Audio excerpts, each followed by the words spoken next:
Livro Paixão por Jesus, capítulo 9. Ascendendo a Paixão Santa. Depois de muitos anos, uma cristã de meia idade criou coragem para pedir demissão do emprego.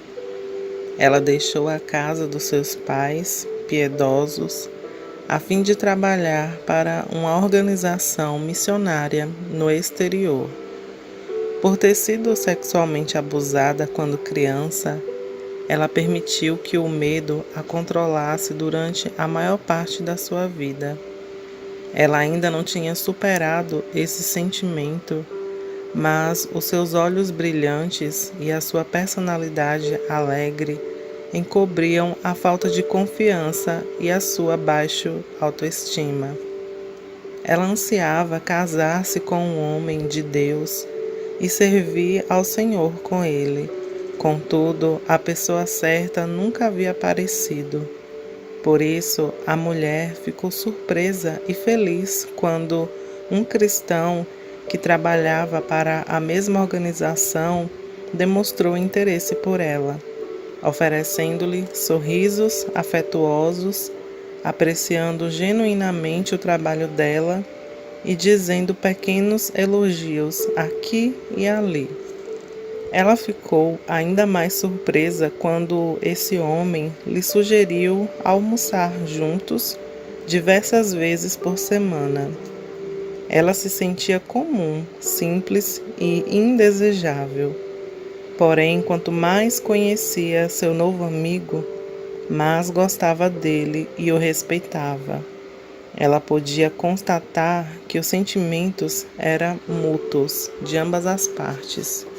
Certo dia no trabalho, o homem disse que gostaria de levá-la a um jantar.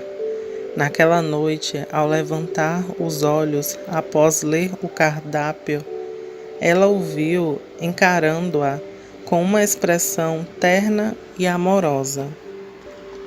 "Desculpe-me se fico olhando o tempo todo para você", ele disse, um pouco envergonhado.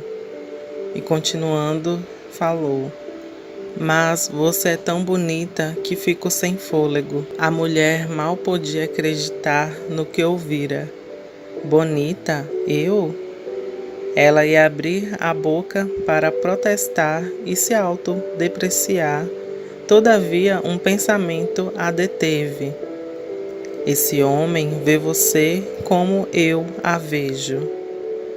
Totalmente maravilhada, o rosto da mulher se abriu com um sorriso radiante. "Como você acha que Deus o vê? Você se retrai diante dessa ideia? A avaliação da sua beleza feita pelo Senhor se origina do grande amor dele por você. Não resulta de nenhuma bondade ou beleza inerente à sua pessoa.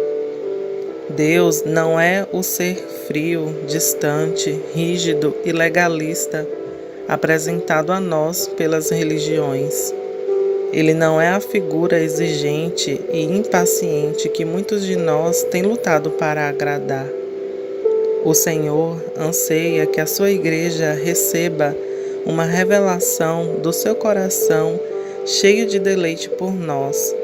Embora não gostemos nem acreditemos em nós mesmos, Ele almeja que nos tornemos conscientes do seu desejo por nós.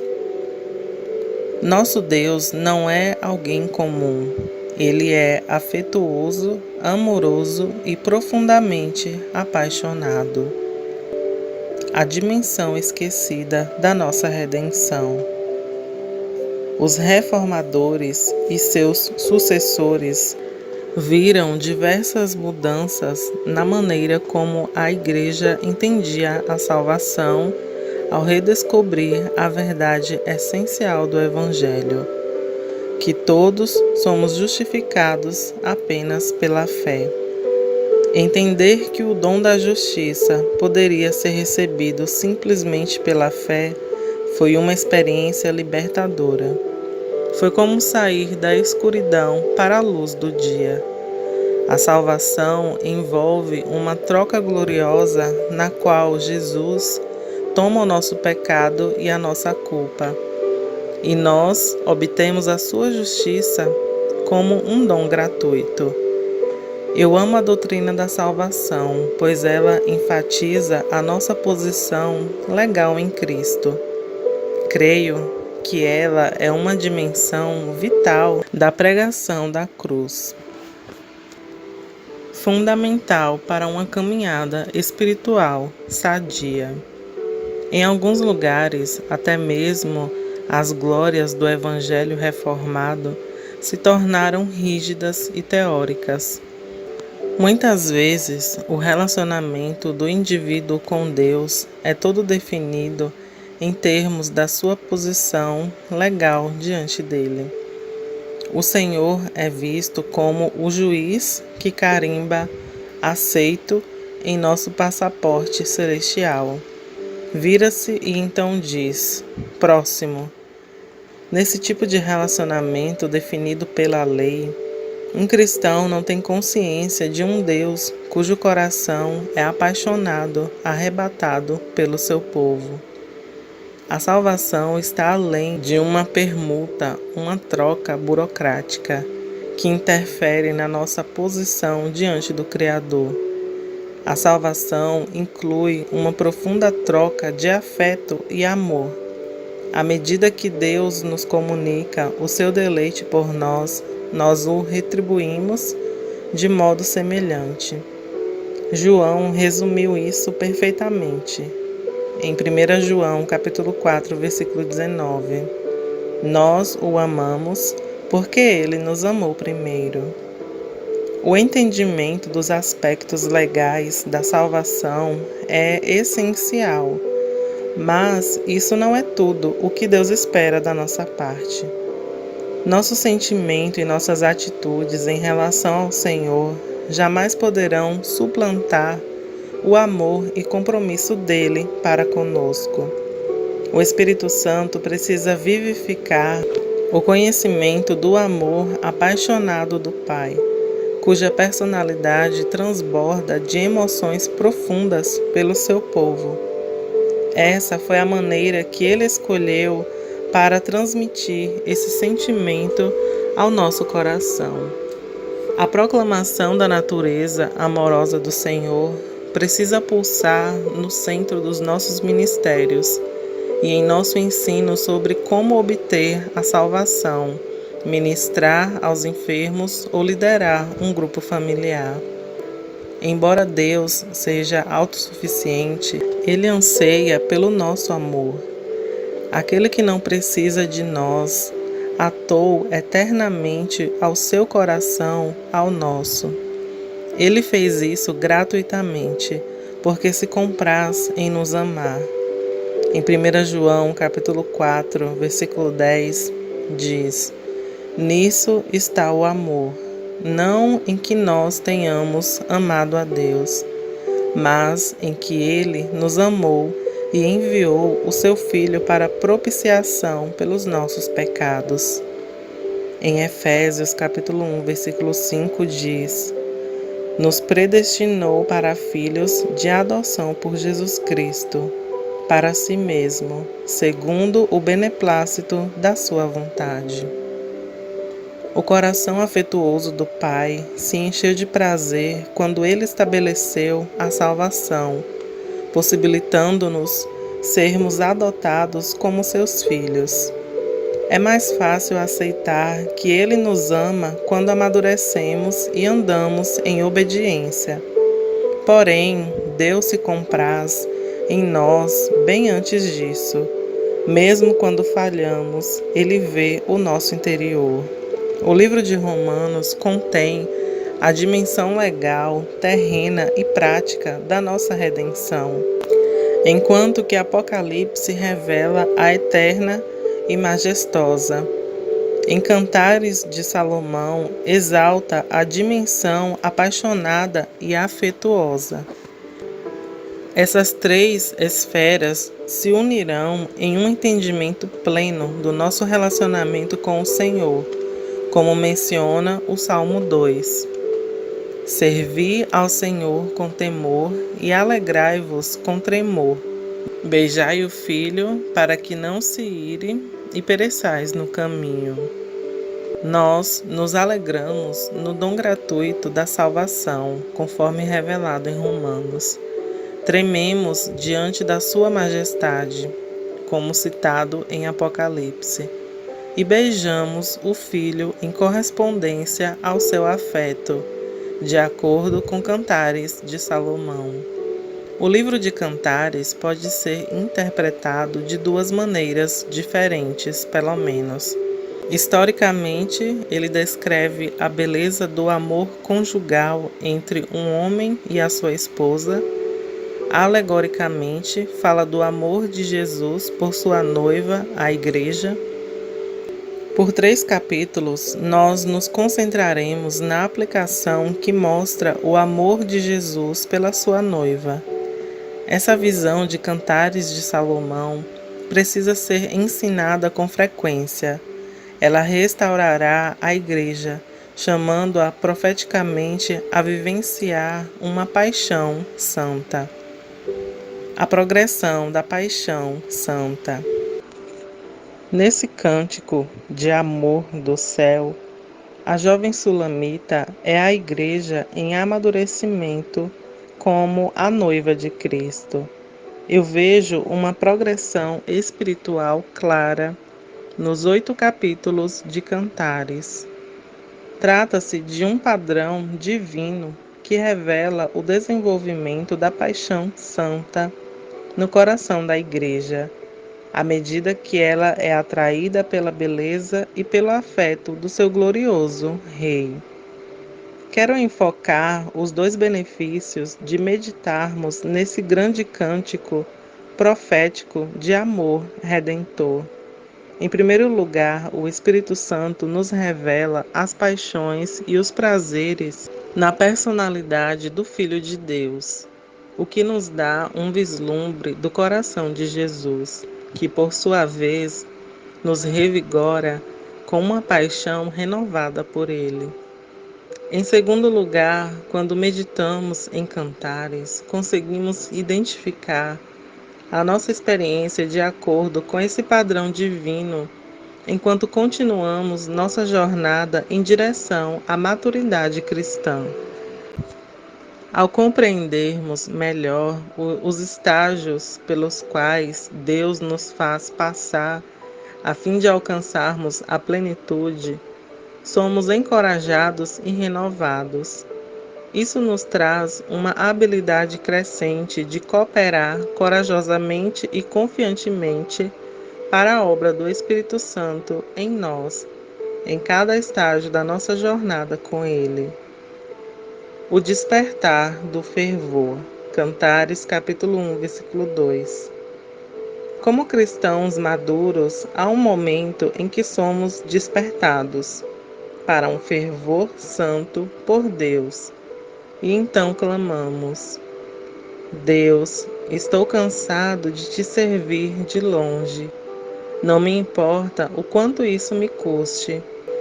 Quero ser totalmente teu, na parte mais profunda do meu ser. Jamais me esquecerei do sentimento que inundou a minha alma quando percebi que o Supremo Deus invisível, Criador dos céus e da terra, me escutava quando eu falava com Ele e respondia às minhas petições.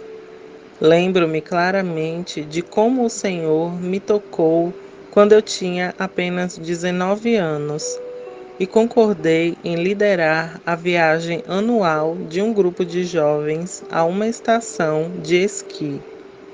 5 pessoas inscritas não possuíam dinheiro suficiente.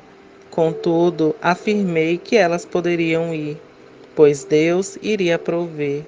Naquele momento, essa era uma ideia nova para mim. Como não tinha condições de custear os gastos deles, pedi ajuda ao Senhor. No dia da viagem, uma pessoa sem conhecimento dessa necessidade financeira me ofereceu um cheque que cobria a quantidade necessária. Essa provisão impactou a minha visão de Deus e transformou a minha vida, Ele conhecia a necessidade e o dilema, e sua resposta tocou meu coração. Desde então, passaram-se anos, mas jamais esquecerei o que senti naquele dia. Aquela experiência simples acendeu uma chama de entusiasmo no meu espírito. A progressão da paixão começa com esse novo despertar para o fervor santo. Contudo, esse sentimento não é o mesmo que maturidade, e sim apenas o começo. Cantares de Salomão começa com um intenso clamor por mais de Cristo. Beije-me ele com os beijos da sua boca, porque melhor é o seu amor do que o vinho. Cantares capítulo 1, versículo 2. Utilizando a linguagem figurada, o livro fala do clamor pelo beijo da sua palavra, ou pela intimidade com Deus obtida por meio da palavra.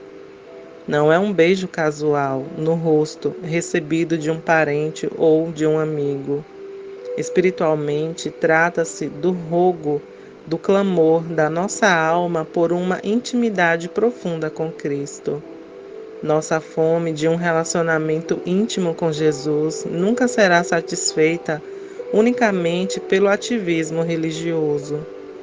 A jovem sulamita rogou ao rei: melhor é o seu amor do que o vinho. Nós, cristãos, estamos prestes a perceber que o dinheiro e o conforto material jamais responderão ao clamor do nosso espírito. O sucesso no ministério ou no mundo também não bastam. Nenhum relacionamento com outra pessoa satisfará os anseios mais complexos da nossa alma. Estamos cansados de uma religião sem poder, ao qual não podemos nos libertar do pecado ou de nós mesmos. Estamos exaustos de igrejas paralisadas pela apatia. Uma entrega renovada e uma nova ousadia santa por Jesus está despertando o espírito dos servos de Deus. O Espírito Santo está nos chamando, usando as verdades do tempo e da eternidade para nos despertar da complacência. Antes da volta de Cristo, o Senhor levantará uma igreja faminta de um cristianismo centrado no Cordeiro.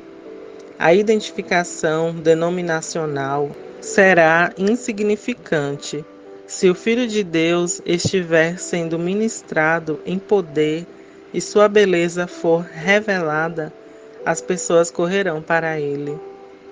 Porque desejamos o Filho?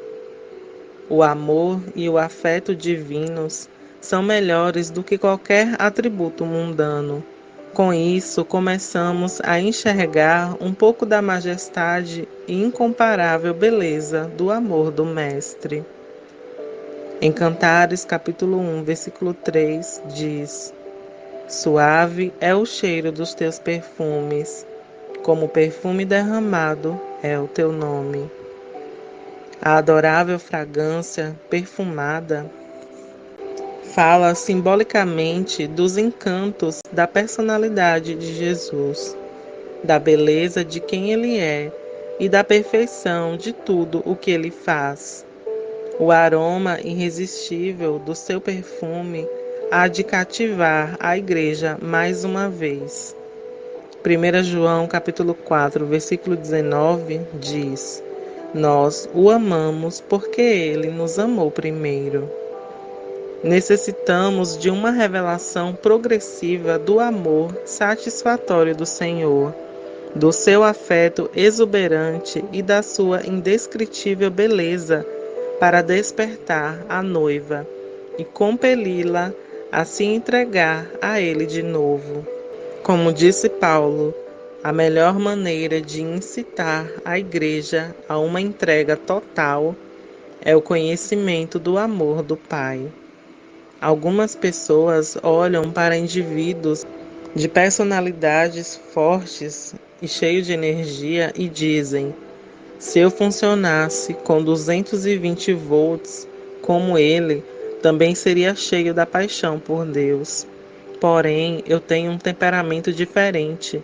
Sou uma daquelas pessoas de 110 volts, por isso não sou tão apaixonado assim pelo Senhor. É essencial entendermos que a paixão por Jesus não é um traço de personalidade natural. As pessoas tranquilas podem ser tão cheias de amor por Deus quanto aquelas que são mais agitadas. Talvez elas não expressem seu sentimento pelo Senhor da mesma maneira que as de personalidade de 220 volts. Mas o amor ardente igualmente estará presente nelas, sendo real e profundo. Precisamos do poder de Deus para sermos inspirados e capacitados a amá-lo. O amor do Senhor é derramado sobre o espírito humano pelo Consolador.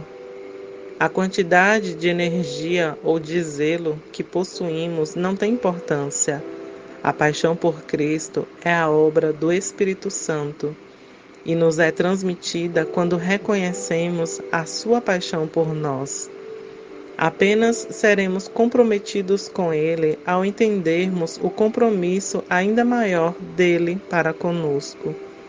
A maioria de nós já conheceu pessoas que permaneceram empolgadas espiritualmente por 1 ou 2 anos. Entretanto, vieram as provas e tribulações, então todo o zelo humano borbulhante cessou e o amor por Jesus esfriou. Lembro-me de que em minha juventude fiz parte de uma equipe de pregadores de rua em um ministério universitário. Alguns deles, evangelistas fervorosos, pregavam sermões inflamados no campus da faculdade. Contudo, uma década depois, muitos deles sequer andavam com o Senhor. O cuidado extraordinário que possuíam não os levou a lugar algum, exceto para longe de Deus.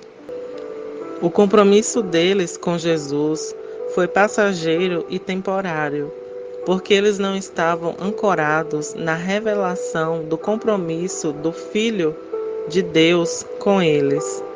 Amados, Cristo ama os seus e está profundamente comprometido com eles. Quando sentimos o aroma de quem Ele é e entendemos como Ele se sente em relação a nós, então nós clamamos: faz-me conhecer os beijos da Tua palavra, ó Deus. Nosso fervor imaturo precisa ser ancorado na revelação do amor do Senhor por nós. A pureza do nosso afeto encanta o coração dele. E ele sabe que o nosso fervor não corresponde à maturidade espiritual. Como priorizar a intimidade e o ministério? Cantares capítulo 1, versículo 4. Depois que a jovem de Cantares de Salomão desperta o fervor por Jesus, ela faz uma dupla petição. Em Cantares capítulo 1, versículo 4. Atrai-me tu, correremos após ti. A ordem dessa oração é importante. Primeiro, somos atraídos por ele, em intimidade. Então, é preciso correr com ele no ministério.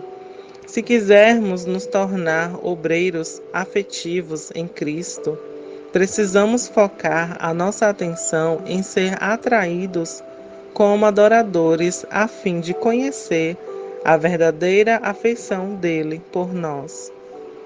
É fácil orarmos: deixa-me correr contigo, Jesus, ou aumenta minha esfera de ministério e influência, sem procurarmos fervorosamente ser atraídos por ele.